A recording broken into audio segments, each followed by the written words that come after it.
ሰላም እንዴት ናችሁ? ውድ የአራዳ ስፖርት ተከታታዮች በያላችሁበት ሰላማችሁ ይብዛ። በርካታ ስፖርታዊ መረጃዎችን በዛሬው ዕለት ይዘን መጥተናል።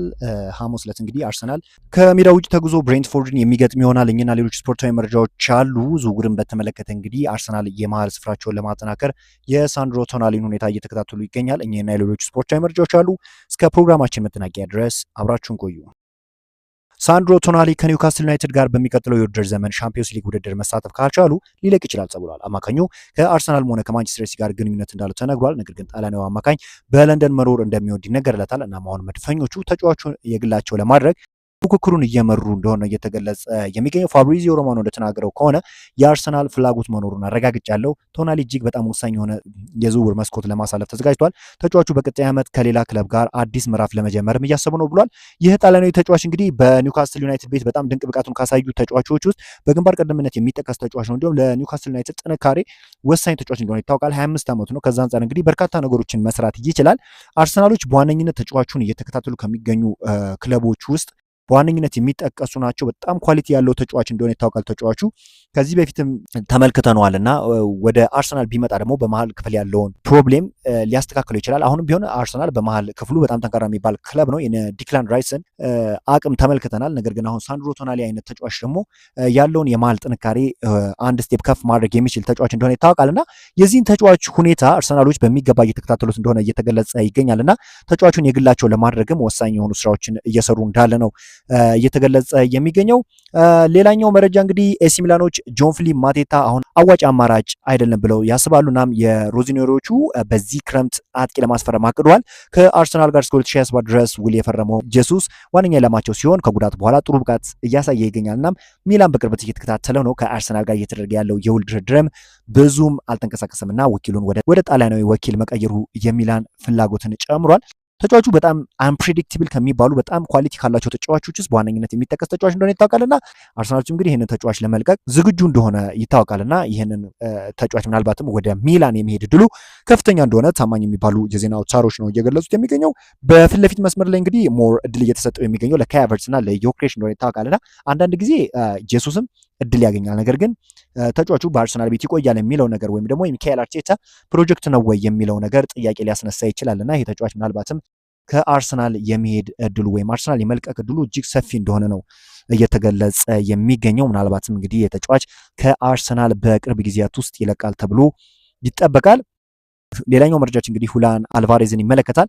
ሁላን አልቫሬዝ እንግዲህ በ100 ሚሊዮን ፓውንድ ለማስፈረም ከአትሌቲኮ ማድሪድ መደበኛ የሆነ ግንኙነት አድርጓል ተብሏል። አርሰናል ቲምቶክ እንደዘገበው ከሆነ ምንም እንኳን የቪክቶር ዮኬሬሽ ብቃት ቢሻሻልም መድፈኞቹ ለጉዳት ተጋላጭ ለሆኑ ጄሱስና ሃቨርትዝ ምትክ የሆነ ተጫዋች ያፈላልጋሉ ተብሏል። እንግዲህ ምናልባትም ይሄ ተጫዋች ወደ አርሰናል ቢመጣ ያለበትን ችግር ሙሉ ለሙሉ ይፈታል ተብሎ ነው የሚጠበቀው። አርሰናል አሁንም በሁሉም ቦታ ላይ በመከላከሉም በመሀል ስፍራ ላይም በጣም ጠንካራ የሆነ ክለብ ይታወቃል። አንድ ያለው ችግር ምንድን ነው? በማጥቃት ላይ ወይም የጎል ዕድል በመፍጠር ላይ ያለበት ችግር እንዳለ ይታወቃልና አሁን ታዲያ አርሰናሎች በፊት ለፊት ስፍራ ላይ ያለውን ችግር ሙሉ ለሙሉ ለመፍታት ሁሊያን አልቫሬዝን ለማስፈረም በዋነኝነት እየሰሩ እንደሆነ እየተገለጸ የሚገኘው በማጥቃት ላይ ያለባቸውንም ችግር በዚህ ተጫዋች አማካኝነት ይፈቱታል ተብሎ ይጠበቃልና በዘንድሮ የውድድር ዓመት እንግዲህ አርሰናሎች ብዙ ኳሶችን እንግዲህ በሴት ፒስ እንዳስቆጠሩ ይታወቃል። ሴት ፒስ ራሱ አንድ ጥንካሬያቸው ነው። ነገር ግን እንግዲህ በኦፕን ስፔስ የሚያስቆጥሯቸው ጎሎች ይህን ያህል ብዙ የሚባሉ አይደሉም እና ይህንን ችግር ለመፍታት ይመስላል ይህንን ተጫዋች በዋነኝነት እየተመለከቱት ይገኛሉና ተጫዋቹን ለማስፈረምም ወሳኝ የሆኑ ስራዎችን እንደሚሰሩ ነው የተገለጸ የሚገኘው። የተጫዋች እንግዲህ ፕሪሚየር ሊግ ለመድ የሆነ ተጫዋች እንደሆነ ይታወቃልና በማንቸስተር ሲቲ ቤትም ድንቅ ብቃቱን አሳይቷል። በጥሩ የዝውውር ዋጋ ነው ሲቲን ለቆ ሄደውና ከዚህ አንጻር አሁንም አርሰናሎች ተጫዋቹን ለማስፈረም ፍላጎት እንዳላቸው እየተገለጸ ይገኛል። አርጀንቲናዊ የሆነ ኳሊቲ ያለው ተጫዋች እንደሆነ ይታወቃልና አርሰናሎችም ተጫዋቹን ለማስፈረም ወሳኝ ስራን እየሰሩ ይገኛሉ። የፕሪሚየር ሊጉ የሳምንቱ ምርጥ ተጫዋች ይፋ ሲደረጉ ዙቤሜንዲ መካተት ችሏል። ጎል ማስቆጠር ችሏል። እንግዲህ ሰንደርላንድን በገጠመበት መርሃ ግብርና ተጫዋቹ ምን ያህል ለአርሰናል እየጠቀመ እንዳለ ማስተዋል ችለናል።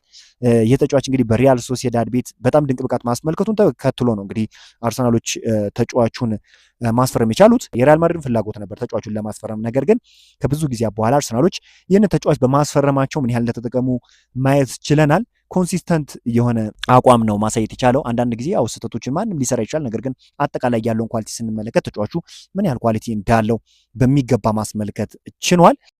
ይህ ተጫዋች ወደፊትም አርሰናልን ይጠቅማል ተብሎ ነው የሚጠበቀው ገና ወጣት ከመሆኑ አንፃር።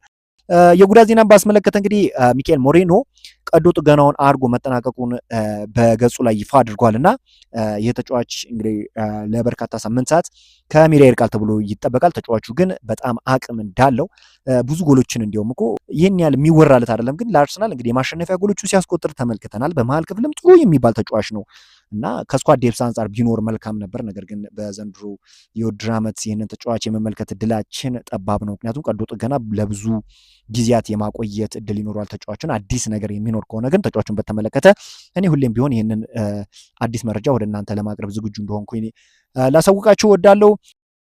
ሌላኛው እንግዲህ አርሰናል የኤፍሲ ኖርላንዱን ወጣት ባለተሰጥኦ ካሌብ ላይ ፍላጎትን ማሳየቱ ተገልጧል። ተጫዋቹ በበርካታ ክለቦችን ይፈለጋል። በማንቸስተር ዩናይትድ፣ በማንቸስተር ሲቲ እንደዚሁ ተጫዋቹ ብቃት ያለው ተጫዋች ከመሆኑ አንጻር የበርካታ ክለቦችን ቀልብ እንደሳበ ይታወቃል። ከዛም ውስጥ እንግዲህ አርሰናል በዋነኝነት ሊጠቀስ ይችላል እና ይህ ተጫዋችን ለማስፈረም አርሰናሎች እየሰሩ ይገኛሉ። ወጣት ተጫዋቹ ላይ እንግዲህ ሚካኤል አርቴታ እየሰሩ ይገኛሉ። ይህን ተጫዋች ለማስፈረምም እንግዲህ ይፋዊ ጥያቄ ለማድረግ ዝግጁ መሆናቸውን እየተገለጸ የሚገኘው ምናልባትም የክረምቱ የዝውውር መስኮት በርካታ ተጫዋቾች እንዳለፈው የውድድር የዝውውር መስኮት ሊኖሩበት የሚችልበት ሲቹዌሽን እንዳለ ታማኝ የሚባሉ የዜና አውታሮች እየገለጹ ይገኛሉ። ሌላኛው እንግዲህ ዮክሬሽ ኢንተር ሚላን ላይ ያስቆጠራት ጎል የአርሰናል የወሩ ምርጥ ጎል ተብላ ተመርጣለች። የተጫዋች እንግዲህ መነቃቃትን እያሳየ ነው። ከጊዜ ጊዜ እንግዲህ ይሄ ተጫዋች ከጊዜ ጊዜ ጨዋታውን ወደ ሪትሙ የገባ ይመስላል። ብዙ ጎሎችንም እያስቆጠረ ይገኛል። ወደፊትም ብዙ ጎሎችን ያስቆጥራል ተብሎ ይጠበቃልና 2 ጎሎችን ነው ማስቆጠር እየቻለው አርሰናል ሰንደርላንድ በገጠመበት ጨዋታና ከዚህ አንጻር ወደፊትም እንግዲህ ብዙ ጎሎችን በማስቆጠር አርሰናልን ይጠቅማል ተብሎ ይጠበቃል። ያው ብዙ ነገር ተጠብቆበት ነበር። አርሰናልን ሲቀላቀል ከዚህ በላይ አስተዋጽኦ ያደርጋል ተብሎ ነበር። ነገር ግን አሁን ሊጉን እየተላመደው ይመስላል። ሊጉን ከተላመደው በኋላ እንግዲህ የተሻለ ነገርን ያስመለክተናል ተብሎ ይጠበቃል። ሌላኛው እንግዲህ ትሮሳርድ ለብሬንትፎርድ ጨዋታ ይደርሳል ተብሎ ይጠበቃል። ይሄ ተጫዋች እንግዲህ በጣም የድሪብል አቅሙ ከፍተኛ እንደሆነ ይታወቃል። እንደዚህ አይነት ተጫዋች ደግሞ ክለቡ ያስፈልገዋል። እንደ ትሮሳርድ አይነት የጎል እድሎችን የሚፈጥር ብዙ ተጫዋቾችን ድሪብል የሚያደርግ ተጫዋች በእንደዚህ አይነት ጨዋታዎች ላይ ሲኖር ያለው ሚና የላቀ ነውና ከዚህ አንጻር ተጫዋቹ ለብሬንትፎርዱ ጨዋታ እንደሚደርስ ነው ታማኝ የሚባሉ የዜና አውታሮች እየገለጹት የሚገኘው። በዚህ ጨዋታ እንግዲህ ጆን ብሮክስ አርሰናል ከብሬንትፎርድ ጋር የሚያደርጉን ጨዋታ የመሀል ዳኛ በመሆን የሚመራ ይሆናል። ስቱዋርት ኦትዌል የቫሩን ቦታ ይቆጣጠራሉ ተብሎ ይጠበቃል። የእንግሊዝ ዳኞች እንግዲህ በተለይም እንግዲህ በሊቨርፑል በአንፊልድ ማንቸስተር ሲቲን በገጠመበት ጨዋታ ትክክለኛ ያልሆኑ ውሳኔዎችን ሲያስተላልፉ ተመልክተናል እና ዳኞች ላይ ዲፔንድ ሊያደርግ ይችላል ውሳኔዎች እና ከዚህ አንጻር አንዳንድ ጊዜ ቅጡን የሚያጣበት ሲቹዌሽን አለ እና ከዚህ አንጻር አሁን ፕሪሚየር ሊግ ዳኞች ብዙ ነገር ሊያስተካክሉ እንደሚገባ ፍንትው አድርጎ የሚያሳይ ነው። ከሌሎች ዳኞች አንጻር ለምሳሌ የስፔን ላሊጋን መመልከት እንችላለን። ልክ እንደ ፕሪሚየር ሊግ አይደለም እና ከዛ አንጻር አርሰናልም የዚህ ሰለባ ሲሆን በዚህ ነገር ሲጎዳ ተመልክተናል እና በብሬንትፎርዱ ጨዋታ ዕለት እንግዲህ አርሰናል ከሜዳ ውጭ ተጉዞ እንደ መጫወቱ አንጻር ብዙ ጥንቃቄ ሊያደርጉ እንደሚገባ ይታወቃል። ይህንን ጨዋታ እንግዲህ ድል ማድረግ የሚችል ከሆነ በእያንዳንዶቹ ጨዋታዎች ወደ ዋንጫው ግስጋሴ የሚጠጋበት ሲቹዌሽን ይፈጠራል። በዛሬው ዕለት እንግዲህ አርሰናል የተመለከቱ ስፖርታዊ መረጃዎች ይመስላሉ። በአዳዲስ ስፖርታዊ መረጃዎች እስክንገናኝ መልካም ተመኘው።